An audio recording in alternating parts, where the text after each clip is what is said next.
The Islamic State of Iraq and Syria, which in this video I'll refer to as ISIS, began shocking the world in 2014 with its virulent brand of Salafism, its horrifying videos of brutal beheadings, and its use of torture, enslavement, and mass execution.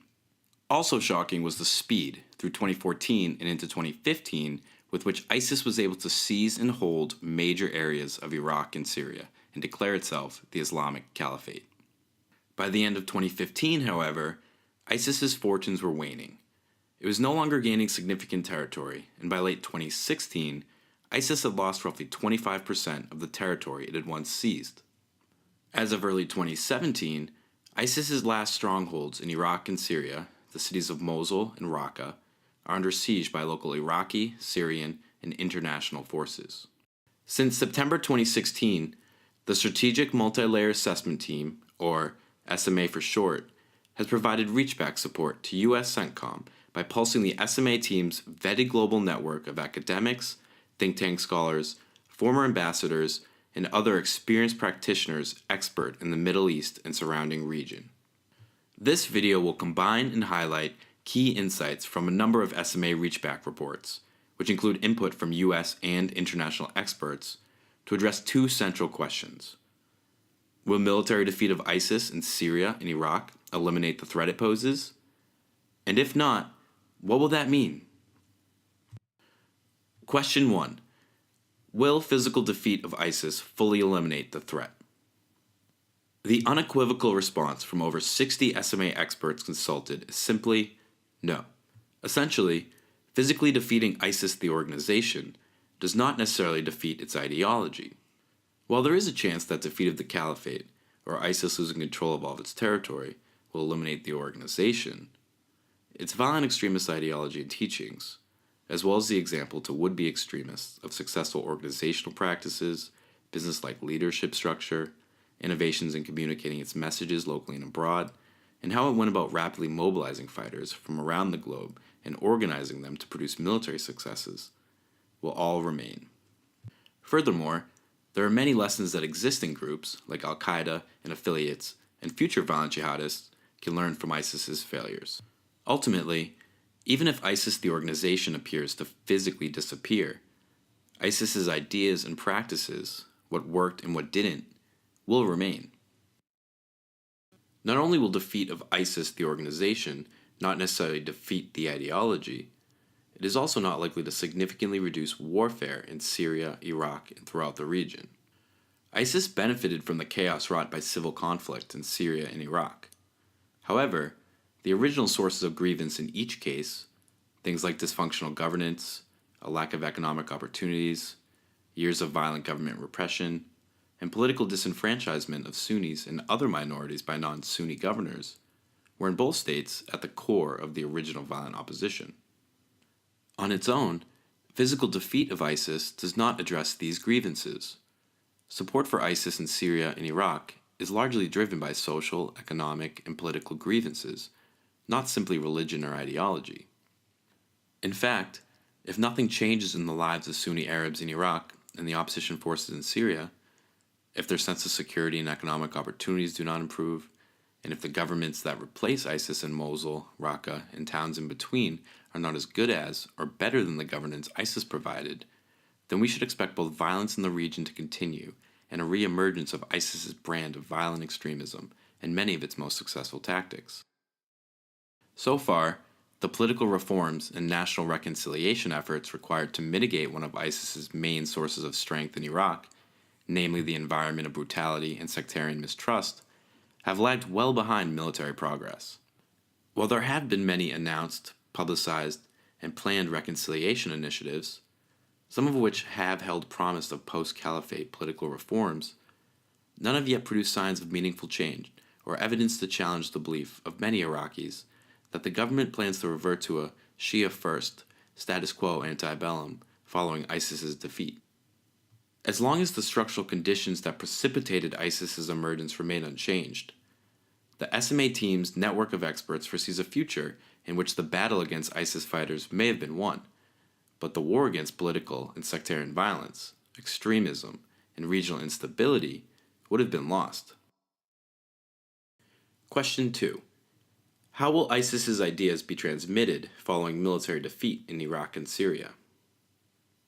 There are two types of ISIS information that can and will be transmitted: ISIS's ideology and teachings, and the lessons that others might take from the group's processes and tactics. And there are two main vectors for propagating these: humans and cyberspace. The first main vector for propagating ISIS information is through humans. ISIS fighters and supporters can simply bring their radical extremist beliefs and training with them wherever they go. Where will they go? Well, many ISIS fighters are local and are expected to try to stay in Iraq and Syria, or perhaps close by in Jordan.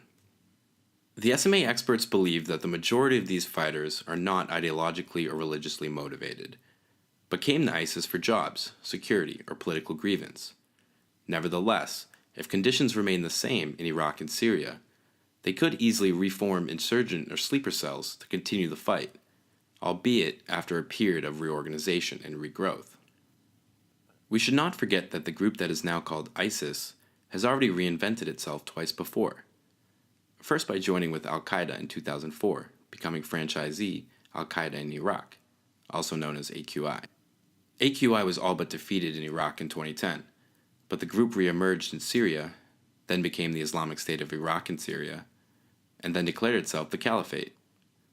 Locations where ISIS and ISIS-like ideologies are likely to find a home are characterized by three primary factors. First, the presence of populations who are already familiar with or sympathetic to violent Salafist beliefs. Second, environments where there's political unrest and weakened governance or policing, porous borders, and established transnational criminal organizations and smuggling routes. And third, of course, aggrieved Sunni populations who may serve as a sympathetic or relatively acquiescent population base. The SMA network of experts expect most of ISIS's remaining foreign fighters to attempt to flee Syria and Iraq, if they've not already, and disperse across a broad area in the Middle East, Europe, particularly Germany, the UK, and France, and locations in North Africa, including Libya, Algeria, Yemen, the Sinai, and Tunisia, essentially places where there's already a violent extremist presence. The SMA experts believe that the target population for recruitment of immediate concern will still be young men across the Arab world, and there is some evidence that this group is now showing increased complacence toward ISIS and ISIS-inspired ideas and practices. After years of living amid overlapping civil and sectarian warfare and atrocities for most of their formative years, it should be no surprise that the levels of violence and dehumanizing beliefs that were shocking in the past now appear less outrageous and even possibly normal to those who lived through it firsthand. One of ISIS's main achievements, and maybe even a game changer for extremist groups, has been its centrally directed global communications apparatus, which can very rapidly produce sophisticated, high production value messages that are on theme and can be transmitted across multiple voices and languages.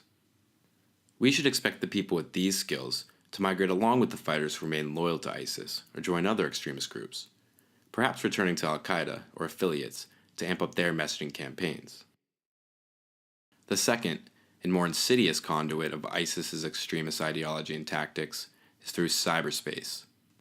There are an estimated 50 million servers in the world, and ISIS's wide virtual presence, consisting of a vast corpus of materials that include tweets, videos, e-magazines, instruction manuals, sermons, and speeches, will likely remain on those servers and download onto personal systems, making them accessible on the web for decades to come. Even if these materials are found and removed, the communications specialists who created much of the ISIS web-based brand, particularly the look and feel of its magazines and the high emotional content of its videos, can easily continue these activities from different locations using the same message distribution techniques to propagate radical Salafist ideology. Ultimately, without significant non-kinetic efforts to manage the other conflicts impacting Syria and Iraq, even removing ISIS would be insufficient to erase the area's attractiveness as a terrorist safe haven. This is because ISIS's defeat does little to address the core issue of the Syrian or Iraqi civil conflicts that predated its return. This video highlights just some of the insights from the SMA Reachback Cell effort in support of USCENTCOM. To access the full SMA Reachback reports that provided the input for this video, including executive summaries and expert contributions, please visit the link below, where you can also find multiple reports dealing with regional stability in the Middle East and regional actor interests and motivations.